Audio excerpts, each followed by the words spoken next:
wisdom, being fasting as described in the Quran and Hadith impressed me deeply and led me to embrace Islam. Subhanallah. যখন কোরআন এবং হাদিসে বর্ণিত রোজার পিছনের যে জ্ঞান, সেই জ্ঞান আমাকে গভীরভাবে মুগ্ধ করেছে। শুধু মুগ্ধ করেছে নয়, আমি জেফ্রি ল্যাংকে ইসলাম ধর্ম গ্রহণ করতে বাধ্য করেছে। সুবহানাল্লাহ। একজন আমেরিকান গণিতবিদ, তিনি চাইলে অক্সফোর্ডের, তিনি চাইলে হার্ভার্ডে, তিনি চাইলে ক্যামব্রিজের মধ্যে তার পুরো জীবন প্রফেসরি করে তিনি কাটিয়ে দিতে পারতেন, কিন্তু না, তিনি বলছেন এই দুনিয়াবি যত পদ, যত সম্মান, সবকিছু তুচ্ছ, সবকিছু তুচ্ছ। কিন্তু তিনি ইসলাম ধর্মের রোজা নিয়ে গবেষণা করে, শুধু গবেষণা করে নাই, তার গবেষণার ধরন কুরআন ও হাদিসের মধ্যে রোজা নিয়ে স্পষ্ট ব্যাখ্যা তাকে শুধু মুগ্ধ করে নাই, তাকে ইসলাম ধর্ম গ্রন্থ, ইসলাম ধর্ম গ্রহণ করতে তাকে বাধ্য করেছে। সুবহানাল্লাহ। 2 নাম্বার, ডক্টর গ্যারি মিলার। তিনি একজন ছিলেন কানাডিয়ান খ্রিস্টান মিশনারি। খ্রিস্টান মিশনারি বুঝেন? যারা খ্রিস্টানের দাওয়াত দেয়, জায়গায় জায়গায় খ্রিস্টানের দাওয়াত দেয়। ইসলামিক মিশনারি আছে না, বিভিন্ন জায়গায় শোকবিলাস আছে, বান্দরবান আছে, যারা সেখানে খ্রিস্টান মিশনারিও আছে। ওনার কাজ খ্রিস্টানের দাওয়াতগুলো মানুষের যে প্রত্যন্ত অঞ্চল আছে সেখানে দাওয়াত দেওয়া। তিনি পরে কোরআন এবং হাদিসের উপর ব্যাপকভাবে তিনি কি করেছেন? গবেষণা করেছেন। পাশাপাশি ইসলাম সম্পর্কে তার ধারণা এবং ইসলাম সম্পর্কে তার ধারণার পাশাপাশি রোজা নিয়ে তার গবেষণা তাকে ইসলাম ধর্ম গ্রহণ করার প্রতি অনুপ্রাণিত করে। সুবহানাল্লাহ। সেই ডক্টর গ্যারি মিলার তিনি বলেন, I have studied the Quran and Hadith and I am deeply impressed by the scientific accuracy in them. আমি কোরআন এবং হাদিস অধ্যয়ন করেছি এবং তাদের মধ্যে বৈজ্ঞানিক যে সঠিকতা, বৈজ্ঞানিক যে সামঞ্জস্য দেখতে পেয়েছি। The concept of fasting which I studied is not only beneficial for the body but also the soul, but also for the soul. এই যে তিনি বললেন যে রোজার যে ধারণা, যা আমি অধ্যয়ন করেছি, যা আমি গবেষণা করেছি, তা শুধু শরীরের জন্য উপকারী নয়, বরং তা আত্মার জন্য উপকারী। সেজন্য আমার আল্লাহ কি বলেছেন? লাআল্লাকুম তাত্তাকুন। তাকওয়াটা কিসের সাথে সম্পৃক্ত? আত্মার সাথে সম্পৃক্ত। এরপরে তিনি বলেছেন, the way Islam encourages fasting is scientifically sound and it has convinced me of the truth of Islam. তিনি কি বলেন? যে এরপরে ইসলাম যেভাবে রোজা পালন করতে উৎসাহিত করে তা বৈজ্ঞানিকভাবে সঠিক এবং এটি আমাকে ইসলামের সত্যতা সম্পর্কে বিশ্বাসী করে তোলে। that led me embracing Islam, যা পরবর্তীতে আমাকে ইসলাম ধর্মে, ইসলামের সুশীতল ছায়ার মধ্যে আসতে আমাকে বাধ্য করেছে। সুবহানাল্লাহ। তাহলে এগুলো কাদের কথা বলতেছি? এটা একদম খ্রিস্টান, তারা যদি রোজা নিয়ে গবেষণা করে যদি ইসলাম ধর্ম গ্রহণ করতে পারে, আর আমরা স্বয়ং মুসলমান ইসলাম ধর্মের গ্রহণ করেছি, সেই বাপ দাদার আমল থেকে ইসলাম ধর্ম আমরা পেয়েছি অটোমেটিক ইসলাম পাওয়ার পরও আমরা 30টা রোজা রাখতে পারি। সর্বশেষ আমরা জানি 2016 সালে একজন জাপানিজ বিজ্ঞানী ইউশিনারি ওসমি, তিনি এই রোজার উপর গবেষণা করে তিনি নোবেল পেয়েছেন। সুবহানাল্লাহ। তিনি অটোফেজি নামক একটা বৈজ্ঞানিক একটা কনসেপ্ট, একটা ধারণা তিনি দাঁড় করিয়েছিলেন। সেই বৈজ্ঞানিক ধারণার মধ্যে আমরা যেটাকে সিয়াম বলে আরবিতে, হ্যাঁ, খ্রিস্টানরা সেটাকে বলা হয় ফাস্টিং, হিন্দুরা বলে উপবাস, তাই না? কিন্তু সেটা বৈজ্ঞানিক ভাষা বা মেডিকেল সায়েন্সে সেটাকে বলা হয় অটোফেজি। কি বলা হয়? অটোফেজি। এটা হচ্ছে একটা গ্রিক শব্দ। কি শব্দ? একটা গ্রিক শব্দ, অটোফেজি। অটো মানে নিজে নিজে, আর ফেজি মানে কি? খাওয়া।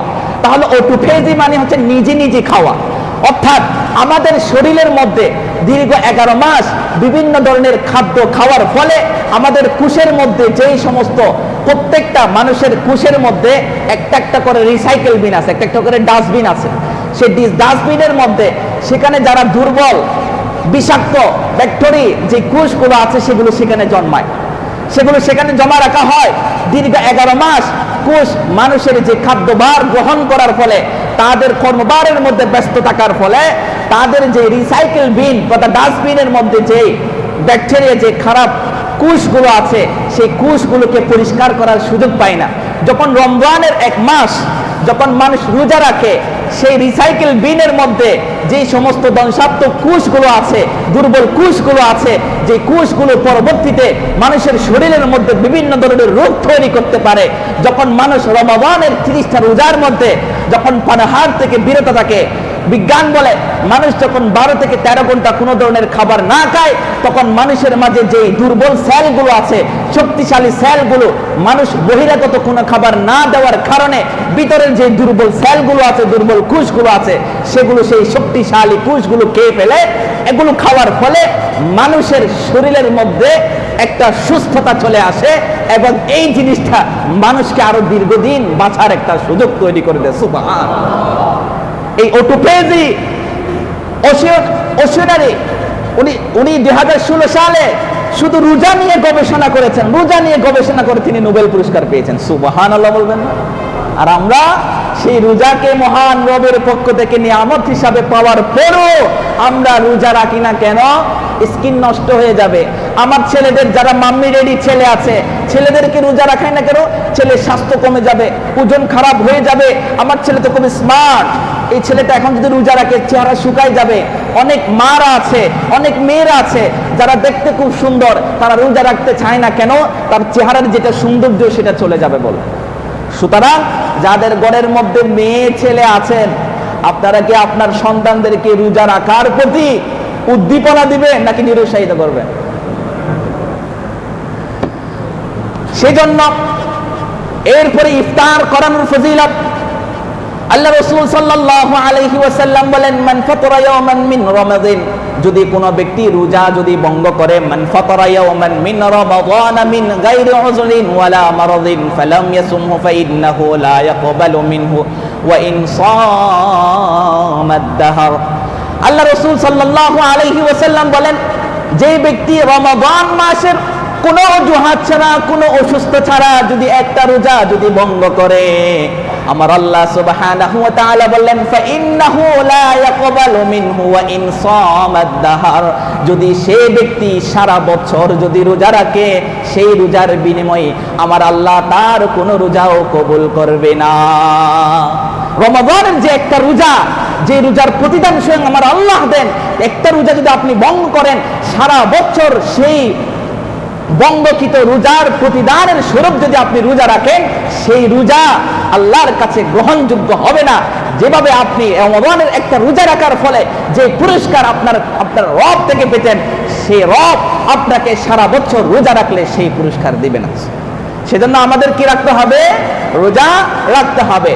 এরপরে যারা রোজাদারকে ইফতার করায়, আল্লাহ রাসূল সাল্লাল্লাহু আলাইহি ওয়াসাল্লাম এর হাদিস, মান ফাতারা সাইমান কানা লাহু মিসলু আজরিহি গায়রু আন্নাহু লা ইয়ানকুসু মিন আজরিস সাইম শাইআন। আল্লাহ রাসূল সাল্লাল্লাহু আলাইহি ওয়াসাল্লাম বলেন, যদি তোমাদের মধ্যে কোনো ব্যক্তি কোনো রোজাদারকে যদি ইফতার করায়, সে তার সমপরিমাণ সওয়াব পাবে। লাইন্নাহু লা ইয়ানকুসু মিন আজরিস সাইম, যে রোজাদার রেখেছেন সেই রোজাদারকে আপনার তাকে ইফতার করানোর ফলে সে রোজা রাখার কারণে যে সওয়াব পাবে, সেই সওয়াব থেকে আমার আল্লাহ বিন্দু পরিমাণ কোনো সওয়াব বা নেকি কাটবে না। সেই রোজা রাখার ফলে যে পরিমাণ সওয়াব পেয়েছেন, আপনি সেই রোজাদারকে ইফতার করানোর ফলে সেই সওয়াব আল্লাহ আপনার আমলনামায় দান করবে। সুবহানাল্লাহ। তাহলে আমরা রমাদানের রোজা কয়টা?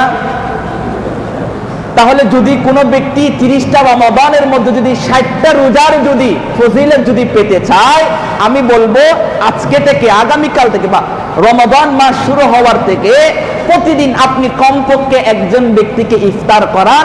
এতে করে আপনার আমলনামার মধ্যে কয়টা ফজিলত যুক্ত হবে? দুইটা। একটা হলো আপনি নিজে রোজা রাখার ফলে আল্লাহ আপনাকে পুরস্কৃত করবেন। 2 নাম্বার হচ্ছে আপনি অপর ভাইকে ইফতার করানোর ফলে তার রোজার সমপরিমাণ সওয়াব আল্লাহ আপনার আমলনামায়ও দিবেন। সুবহানাল্লাহ। এখন অনেকের প্রশ্ন জাগে যে হুজুর ইফতার করাবো কি দিয়ে? আপনার কাছে যা আছে তা দিয়ে। আপনি যদি শুধু পানি খাওয়ানোর সৌভাগ্য দান করেন, আপনি শুধু পানি খাওয়ান। আল্লাহ রাসূল সাল্লাল্লাহু আলাইহি ওয়াসাল্লাম বললেন যদি কোনো ব্যক্তির কাছে দুধ থাকে, যদি কোনো ব্যক্তির কাছে শরবত থাকে, যদি কোনো ব্যক্তির কাছে একটা খেজুরও থাকে, সেই খেজুর অর্ধেক অর্ধেক করে তাকে দাও, তুমি অর্ধেক খাও, তাকে অর্ধেক খাওয়াও। এতে করেও যদি কোনো ব্যক্তি পোলাও কুরমা খাওয়ানোর ফলে, পেট ভর্তি খাওয়ানোর ফলেও যে সওয়াব পাবে, তুমি অর্ধেক খেজুর খাওয়ার ফলেও আমি আল্লাহ তোমার আমলনামায় সেই সওয়াব লিখে দেব। সুবহানাল্লাহ। তাহলে আমরা ইফতার করাবো তো ইনশাআল্লাহ। 2 নম্বর, আমাদের সমাজের মধ্যে ইফতারের একটা ট্রেন্ড হয়। কিসের ট্রেন্ড? যে লোভ দেখানো একটা ইফতার তৈরি হয়। আল্লাহ সুবহানাহু ওয়া তাআলা ওই সমস্ত ব্যক্তিদেরকে উদ্দেশ্য করে বলেন যারা একমাত্র আল্লাহকে সন্তুষ্ট করার জন্য মানুষকে দান করে, সেই সমস্ত ব্যক্তি সম্পর্কে আমার আল্লাহ বলেন ওয়াইতঈমুনা আত-তাআমা আলা হুব্বিহি মিসকিনা ওয়া ইয়াতীমা ওয়া আসীরা ইন্নামা নুতঈমুকুম লিওয়াজহিল্লাহ লা নুরিদু মিনকুম জাযাআন ওয়ালা শুকুরা। আল্লাহ সুবহানাহু ওয়া তাআলা বলেন ওয়াইতঈমুনা আত-তাআমা আলা হুব্বিহি, তারা আল্লাহর প্রেমে, আল্লাহর প্রতি মহব্বত প্রদর্শন করার ফলে দরিদ্র, ইয়েতিম এবং যারা বন্দী আছে তাদেরকে কি প্রদান করে? খাদ্য প্রদান করে। ইন্নামা নুতঈমুকুম লিওয়াজহিল্লাহ, এবং তারা এই কথাও বলে আমি তোমাদেরকে খাওয়াচ্ছি কিন্তু বেশি বেশি ভোট পাওয়ার জন্য নয়, জনপ্রিয়তা পাওয়ার জন্য নয়। ইন্নামা নুতঈমুকুম লিওয়াজহিল্লাহ, আমি তোমাকে এই সমস্ত দান সদকা করছি একমাত্র কার জন্য? মহান রবের সন্তুষ্টি অর্জনের জন্য। লা নুরিদু মিনকুম জাযাআন ওয়ালা শুকুরা, আর আমরা তোমাদের কাছ থেকে এটার বিনিময়ে কোনো প্রতিদানও চাই না, কোনো কৃতজ্ঞতাও তোমাদের কাছ থেকে আশা করি না। আল্লাহ সুবহানাহু ওয়া তাআলা আমাদের সকলকে এই শ্রেণীর মানুষ হওয়ার তৌফিক দান করুন। মানুষদেরকে দান, সাদকা, খয়রাত, ইফতার যা কিছু আছে সবগুলো মানুষকে দেখানোর পরিবর্তে আল্লাহকে সন্তুষ্ট করার উদ্দেশ্যে করার তৌফিক দান করুন। সর্বশেষ, কোরআন, রমাদান মাসে কোরআন অবতীর্ণ হয়েছে। আমি 2 মিনিটের মধ্যে শেষ করে দেবো, আপনারা কষ্ট পাবেন না। রমাদান মাসে কোরআন অবতীর্ণ হয়েছে। এই কোরআন শিখা আমাদের জন্য ফরজ না? কেন? কারণ যে নামাজ, as-সালাতু মিফতাহুল জান্নাহ, আপনি যদি কোনো ঘরের মধ্যে ঢুকতে চান, ঘর যদি লক করা থাকে তাহলে আপনার লাগবে কি? চাবি লাগবে না? চাবি তো লাগবে। আল্লাহ রাসূল সাল্লাল্লাহু আলাইহি ওয়াসাল্লাম বলেন জান্নাতের মধ্যে বড় বড় তালা থাকবে, কিন্তু মামা বড় বড় তালা থাকবে, সেই তালাগুলো খোলার জন্য কি লাগবে? চাবি লাগবে। সেই চাবিগুলো কি? নামাজ। এই নামাজ পরিপূর্ণভাবে শুদ্ধ হতে হলে পূর্ব শর্ত হলো কি? কোরআনটাকে সহি শুদ্ধভাবে জানতে হবে। আপনি যদি 40 বছর 50 বছর তাহাজ্জুদ পড়লেন, ইশরাক পড়লেন, হ্যাঁ সালাতুল হাজত পড়লেন, সালাতুল ইস্তিসকা পড়লেন, সব করে নামাজ পড়লেন, কিন্তু আপনার কোরআন সহি নাই, আল্লাহর কসম করে বলি আপনার এক ওয়াক্ত তো দূরের কথা, 1 রাকাত নামাজ আল্লাহর দরবারে কবুল হবে। সুতরাং 5,000 টাকা হোক, 2,000 টাকা হোক, যেভাবে হোক এই কোরআনটা শিকারের জন্য আমরা রাজি আছি তো ইনশাআল্লাহ। আপনারা যদি উদ্যোগ নেন তাহলে আমি রমাদানের মধ্যে 15 থেকে 20 দিন ব্যাপী একটা তাফসীরুল কোরআন এরকম একটা কোর্স আমি চালু করব। যদি আপনারা চান, আমরা চাই অন্তত এই রমজানের মধ্যে আমরা যদি 10টা সূরা সহি শুদ্ধভাবে অনুবাদ সহ তাফসীর সহ যদি আমরা জানতে পারি, নাজাত পাওয়ার জন্য এই 10টা যথেষ্ট নয়? তাহলে কারা কারা হাত তুলেন? দেখলে এই 10টা তাফসীরুল কোরআন, এই যে সেটা 15 দিন হোক, 20 দিন ব্যাপী হোক, যা আমি সময় দিতে পারি শিকার জন্য কারা কারা রাজি আছেন? তার মানে বাকিদের প্রয়োজন নাই। আচ্ছা, যারা যারা শিখতে চান, আমাদের সম্মানিত খাদেম সাহেব, আমাদের ইমাম সাহেবের কাছ থেকে আপনারা সাথে যোগাযোগ করবেন, আপনারা নামটা দিয়ে দিবেন, আমি আপনাদেরকে সময় এবং তারিখ জানিয়ে দেব ইনশাআল্লাহ। ওয়া আখিরু দাওয়ানা আলহামদুলিল্লাহ।